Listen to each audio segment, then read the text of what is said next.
All right, welcome everyone to the fiscal year 23 budget kickoff session. This is going to be an overview of priority-based budgeting, which is the new process we're going to be using for fiscal year 23. And it's going to be a little different than the process that was used for the past 8 years with budgeting for outcomes. For those of you who don't know me, I am Brent Goldberg. I am the outgoing Chief of Staff for Mayor Kelly. And effective January 1st, I will move into the CFO role with Daisy Madison retiring at the end of this year after a very prosperous and successful career at the city government. So we're going to miss Daisy a little bit. I think she'll still be around some, and I'm sure she has plenty to continue to teach me over the next several weeks and months. So with that, I think we'll get rolling. Chris, do you want to go ahead and share? So this is going to be fairly high level. We want to make sure to just cover the overview of the process, and then we're going to have some other detailed information, and Chris can share some about resources that we'll have available toward the end of this presentation. But we'll just go ahead and jump right in. Again, we're embarking on something called priority-based budgeting, which we will get into the difference between that and BFO here shortly. But I want to start with Mayor Kelly's One Chattanooga strategic plan for departments. And I'll just say this session includes both internal departments to the city as well as agencies who might be submitting budget requests. So this is a mixture of both. The One Chattanooga strategic plan for departments, we heard from Mayor Kelly actually this morning about the plan, and for agencies, if you haven't seen it yet, you can access it at pbb.chattanooga.gov and see the entire 40 or so page plan from that. You can download it from that website. The One Chattanooga plan is a broad vision and a guide. It's built on the basics. I'll let you all read the plan to get a better understanding of it, but it includes 11 principles, 7 goals, and 40 key priorities. And a big component of the One Chattanooga plan is performance measures and measuring for success as we start implementing the strategic plan within city government. So next, I want to talk about exactly what is priority-based budgeting. It is an alternative to zero-based budgeting. I'm sure you've all heard that term, zero-based budgeting. It's popular in the private sector. It's considered an alternative to zero-based budgeting for public sector entities. One way to describe it is, we can't really start with zero as a local government.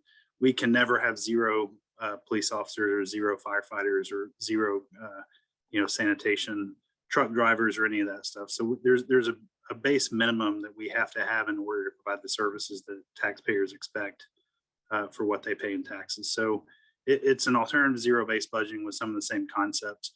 It's recognized by the Government Finance Officer Association as a public finance best practice. It's really focused on investing resources to meet stated objectives and better articulate the services that we deliver to the community. And you'll see that this will involve a lot of transparency around the types of services that we provide and what the actual cost is for those services. And the next slide, we'll talk about the principles of priority-based budgeting. And I'm actually going to read these through and talk a bit about them because I think they're important. So the first thing is to prioritize services. So we want to make sure that we're prioritizing the services that we need to provide to taxpayers, the services that taxpayers expect us to provide as a government. And we want to make sure that we do the important things really well. So when I say important things, I think most people, when they think of the value that they get for the taxes they pay, they think of police protection, fire response, garbage pickup, brush pickup, those sort of really basic things that governments are expected to provide. But it also means early learning with our Head Start program. It means operating community centers in a way that the community wants us to operate them and to serve them with the programming that they want in their particular community. One principle is to question past patterns of spending. So that's part of the zero-based budgeting approach. It doesn't mean we have to spend what we've spent in the past years. It means we can do things differently and really question what we've been doing and determine if there's a better way. Of course, we want to spend within the government's means, which means we have revenue projections that we will do over the coming months, and we'll know exactly how much we have to spend, and we can prioritize the budget around those revenues. We want to know the true cost of doing business, and we'll talk about that here shortly a little bit more. Providing transparency of community priorities, transparency of service impact, and then demand accountability for results. And we'll kind of touch on all these principles with the following slides as we go through the process. So what's the difference between PBB and BFO? And for departments and agencies alike, especially the agencies that have been receiving funds for the past several years, I know everyone has BFO stuck in their brain from being here. You know, I worked here in government the first term, Andy Burke's first term, and was involved in deploying BFO. So I know that it has been baked into everyone's brains for the past 8 years. So we're going to have to, you know, be patient and move past the terminology related to BFO and go to PBB, priority-based budgeting. So one big difference is, well, first of all, BFO is a version of priority-based budgeting. So if you go back to the beginning of when BFO was started, I think Baltimore was the first city. If not, we'll just pretend like it was Baltimore.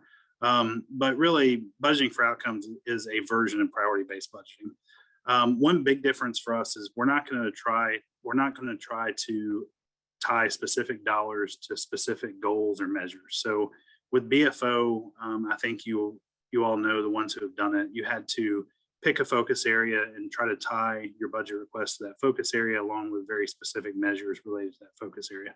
So this is going to be different, and we're not going to do it that way. Instead, we're going to take a comprehensive approach to prioritize services and transparency.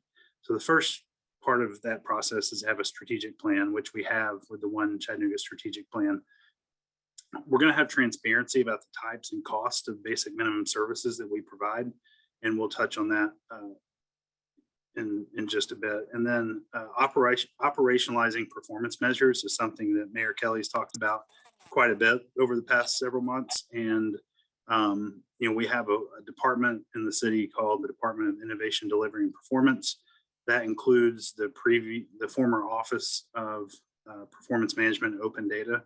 And one of the reasons that Mayor Kelly wanted to elevate all of those functions into a full-fledged department was to make sure that we are not only collecting data and providing performance measures, but really trying to operationalize those performance measures throughout the year.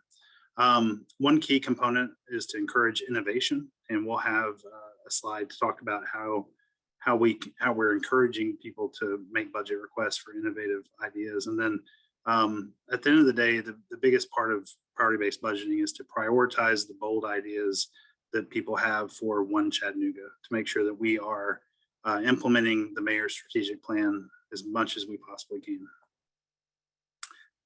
So this slide breaks down a little bit of the key differences. With BFO, we had focus areas. With PBB, we have a strategic plan with key priorities. With BFO, we had multiple budget offers. So, you know, whether you're an agency or a department, depending on the size of your agency or department, you could have had, you know, 5, 6, 7, 8 different budget offers. With the process that we're using this year, everyone will have one general budget request, which includes basic minimum services, and we'll talk about that. So that will be required for everyone that submits a budget request, whether you're a department or an agency. Everyone will have one general request, and then anyone can submit as many innovation requests as you like, and we'll touch on that briefly. BFO had multiple submission phases in the process. We're only going to have one with PPB. And then two things that are exactly, or not exactly, but pretty much the same between the two approaches is we're going to have performance measures with PBB, just like we did with BFO, and we're going to have a community engagement process included as well. All right, so I'm going to jump into some of the specifics for what budget requests will look like, just as an overview of specifics. So all budget requests will need an executive summary. And we have the app at pbb.chattanooga.gov, which maybe Chris will touch on, but that's where you'll be submitting this information. Everyone will have an executive summary, and then everyone will be required to have one general request with basic minimum services. The key priority / innovation budget request That's a separate submission, and it's completely separated from your general request, and it's optional. So while we encourage people to submit requests for innovative ideas or very specific things that impact a key priority in the mayor's strategic plan, it's not required. So if you don't have any, that's fine. If you're focused on, providing the basic minimum services that your department or your agency provides for the city of Chattanooga and focused on doing those really, really well, that's okay too. So it's not required to do any of the innovation requests. It's really just to encourage people to think about things that we could implement as part of the mayor's strategic plan. All budget requests will require identification of performance measures. And then we're also requiring everyone to include some information about how they apply an equity lens throughout their department or agency. So we'll start with the general requests. So basic minimum services, that's a new term with PBB that we've come up with to talk about those basic government services that are expected by taxpayers. So I have some examples listed here, like residential trash collection. That is one basic minimum service that everyone that lives in a residential area in Chattanooga expects trash collection. Within the budget request in the app, you'll see that you need to break down your budget request by different basic minimum services. So Public Works Department is a good example of a very large department that will have several different basic minimum services where they have to describe the actual function and also the cost associated with that function. So trash collection would be an example of one of those functions. Fire response operations is a basic minimum service. So I think this is another example that everyone can easily understand. Let's say we have 20 fire stations and 425 firefighters. We could budget, and we do keep track of things by fire station, but the fire department could submit a budget request, where each fire station is a minimum service. But that's probably a little bit too much. So I'm expecting the fire department will most likely submit a fire response operations request and say, this is what it costs us to have 20 fire stations, coverage area of X number of miles. This is how many firefighters we need. This is how many fire trucks we operate. So we have fuel costs, maintenance costs, those sorts of things. And then they'll have separate requests for things like fire prevention and training and those sorts of things. Community policing was one example. I think the police department will have several different basic minimum services, but community policing could be an example of one service that they do a budget request on. Community center operations would be another. Community development department will have several different items, but that could be an example of one budget request that they have that covers the basic minimum services of operating community centers for the community. Every general request needs to include a transparent description and cost of services provided, and that's regardless of whether you're a department or an agency. Key performance indicators will need to be provided. And when we say key performance indicators, I know we have tons of performance measures all across the city. I know agencies use tons of performance measurements all throughout the year. But when we talk about key performance indicators or KPIs, we're talking about those indicators that you use daily to manage effective and efficient delivery of services. So, I know the fire department, for example, uses response time as something that they look at every single day to make sure that they're providing the most timely response possible. I know Public Works has several measures that they use on a daily basis. So those are those measures that we want to track daily and really be transparent about what our goals are and how we're going to get there. And then finally, every general request will require an alignment with the One Chattanooga strategic plan. So this is a little bit different than how we did this with BFO. So with BFO, we tied to very specific focus areas, and pretty much everything could be, carved into one of those focus areas. With the One Chattanooga strategic plan, it's set up a little differently. The 7 goals are very broad, and the key priorities are broken down under each of the 7 goals. So one of the goals is to have a responsive government. I would expect that several basic minimum services requests will tie to having responsive government or improving infrastructure. One of those. Some of the other goals are much broader, and somewhat harder to tie actual functional budget to. But for example, I know we have several agencies that provide early learning. We have our internal Head Start program. Those would all tie to the goal in the strategic plan related to early learning. So while there are some things that will tie to, some of the goals, I think a pretty good chunk will tie to having responsive government or improved infrastructure, one of those more specific to government operations. All right. So next slide is the key priority and innovation requests. So while everyone's required to do the general request, this one is the one that I mentioned earlier is optional, and it's in addition to your basic minimum services. Not required for every department, and it's very specific response to a One Chattanooga key priority or a specific innovation strategy that you want to propose for city government. And it'll be, and Chris will show this later, there's a separate button that you use on the app to submit these versus your general request, and departments can submit as many as you want. One thing I want to note is this does not have to be new money. So I do want to encourage people to think about realignment within their current budget. So if you had a specific program this past fiscal year and you're looking at the One Chattanooga strategy and you're thinking, you know what, that program no longer aligns to what we're trying to do as a city.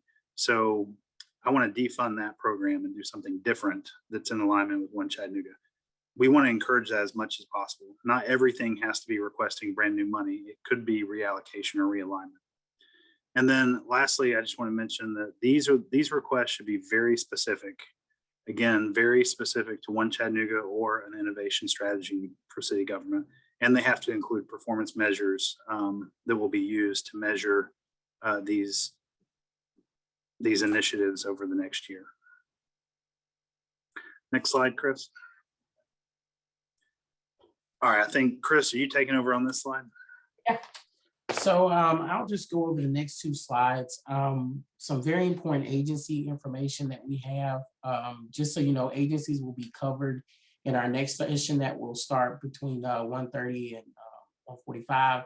We'll go over the priority-based budget app in detail. There have been some what the city is requiring right now.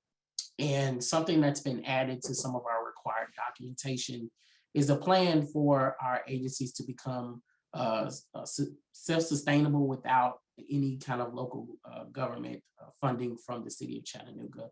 And just an updated information as far as our required documents are concerned. So that will be between 1:30 and 2 today. And for our internal departments, and this is also some of this information is for our external partners as well, as far as our agencies, we'll cover capital in its entirety between 2 and 3. And then we'll have an in-depth session with our internal departments related to the new EPM budget module. I'll let Brent touch briefly on the check-ins as far as finance in the mayor's office, and then I'll jump to the app.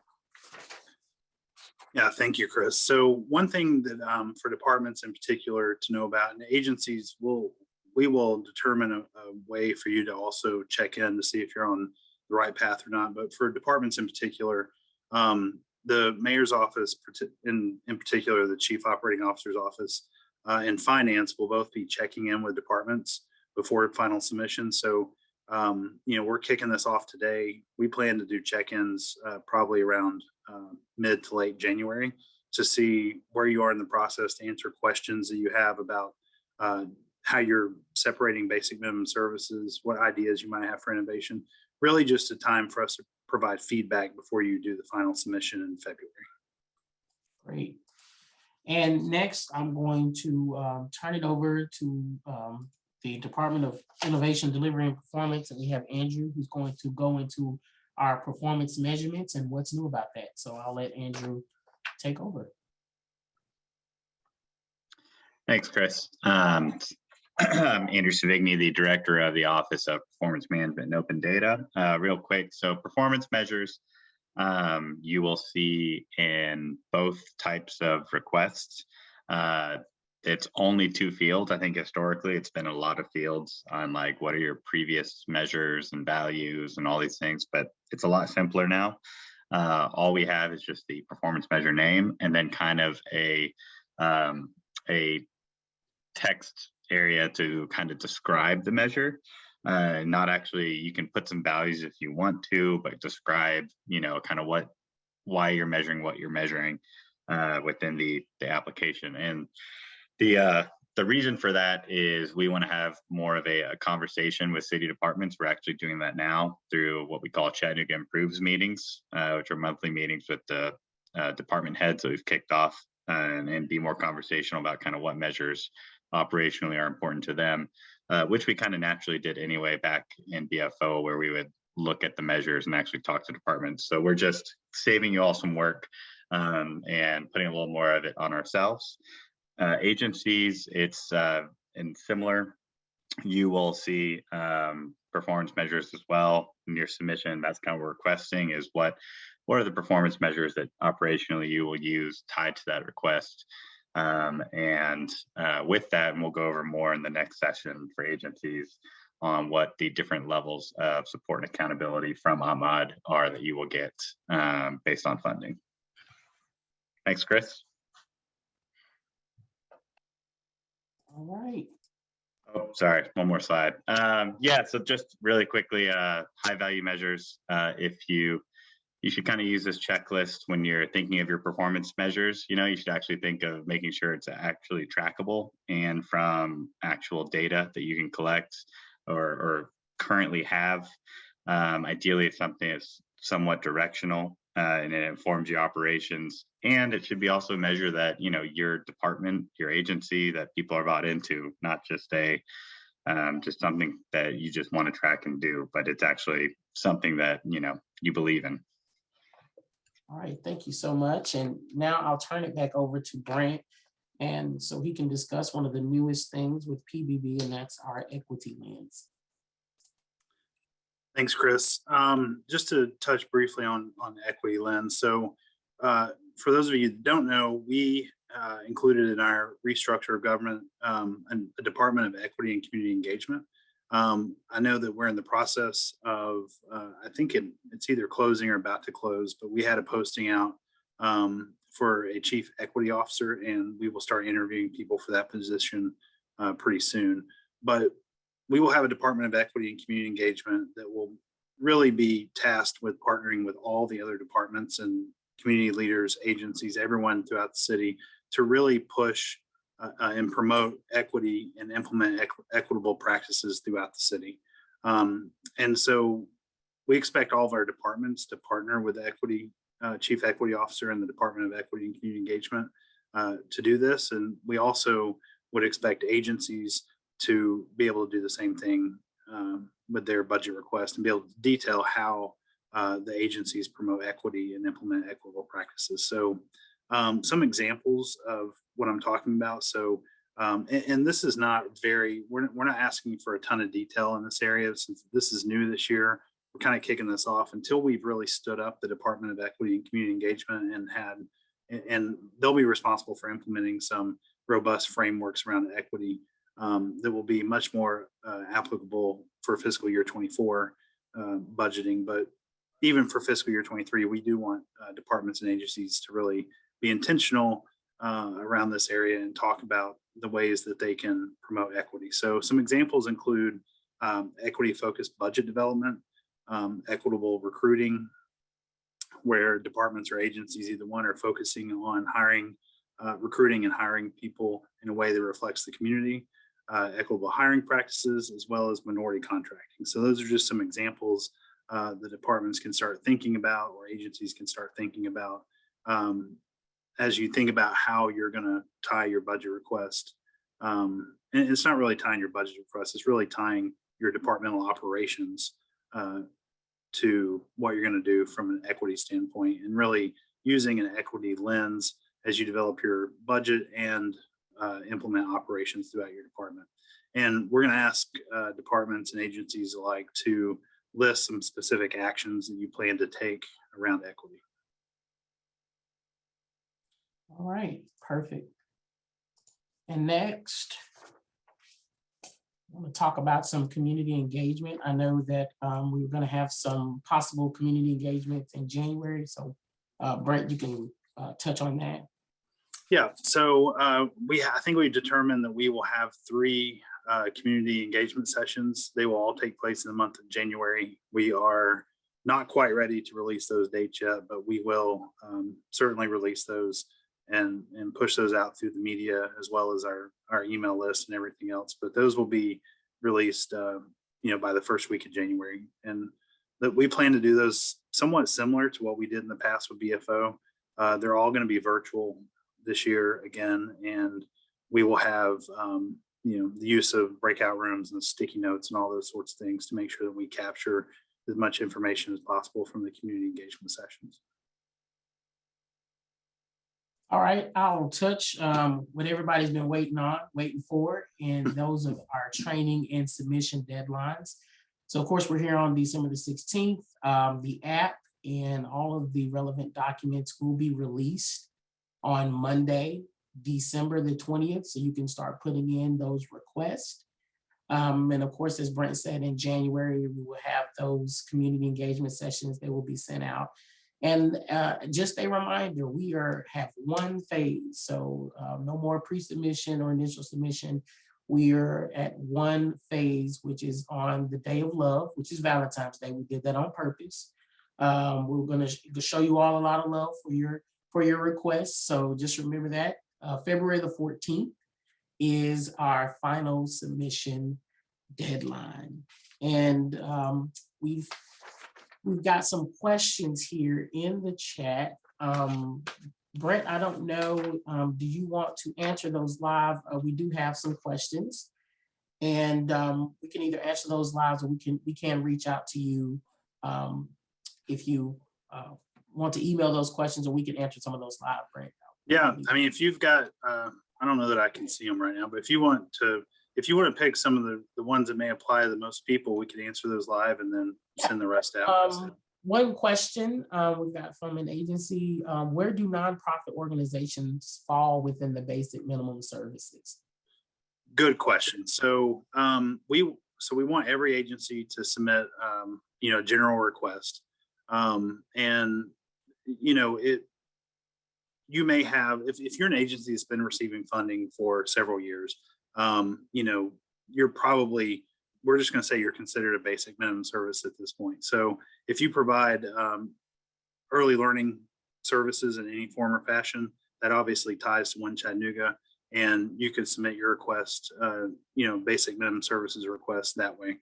And that applies to several agencies that do things other than early learning. But if you have a very particular thing that you want to submit that is more specifically related to One Chattanooga or an innovative strategy for government, then that would be submitted separately through the innovation request. So I know some agencies, it may be hard for you to wrap your mind around basic minimum services, but just essentially what you can do, use the general request format, and then you'll say it's a basic minimum services for your primary request. If you just have one request, you can just submit it to the general form and call it a basic minimum service. All right, well, great. We are at time. We just want to do just some parting words. We will be sending out detailed information about how you are to access the new priority-based budgeting app, which is at pbb@chattanooga.gov. You can email us, and also pbb.chattanooga.gov. We also want to remind everyone, if you don't have an account, you will have to register for an account, and we will get you exactly what you need. So the next session is going to be related to agencies. So we're going to end this session, and we'll hop over to the next one. So thank you so much. Brent, did you have any parting words? Just one last thing. As Chris mentioned, we will send out resources, but we will also have resources available at pbb.chattanooga.gov, including videos on how to use the app. So I just want to make sure to touch on that. But otherwise, thank you all for joining. And we'll be sure to send plenty of information out, and we still have a few sessions here to cover some things.